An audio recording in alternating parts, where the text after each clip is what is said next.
Troisième conclusion importante, c'est le problème de l'effectivité de la réglementation. C'est-à-dire que la Belgique est un de ces pays qui a fortement réglementé le travail intérimaire. Et il y a un certain contrôle qui est effectué à l'échelle des entreprises parce qu'il y a une forte présence syndicale, ce qui n'est pas le cas dans tous les pays voisins. Hein. Mais néanmoins, malgré cette réglementation et ce contrôle, on voit que la réglementation est régulièrement contournée. Quelques exemples.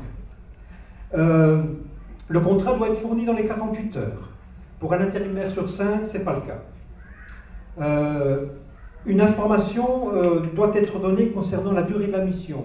C'est très aléatoire et en réalité, dans 40% des cas, les intérimaires nous disent qu'ils ne savent pas quelle est la durée de la mission. Pour moins de la moitié des intérimaires, ils estiment ne pas avoir reçu la fiche du poste de travail et les explications qui doivent être données légalement. Dans 12% des cas, les intérimaires prétendent avoir travaillé dans des entreprises alors qu'une grève était en cours, alors que c'est tout à fait interdit. Lorsqu'une visite médicale est organisée, une fois sur deux, elle a lieu pendant la durée de la mission, alors qu'elle devrait logiquement être organisée avant. Mais, encore un autre point là-dessus, dans 40% des cas, la visite médicale n'a même pas lieu. On sait que les équipements de protection individuelle et les vêtements de travail doivent être fournis, comme à tout travailleur. C'est souvent le cas, c'est généralement le cas, mais dans un cas sur 10, l'intérimaire doit payer une caution, ce qui est illégal. Et je pourrais continuer, mais voilà quelques...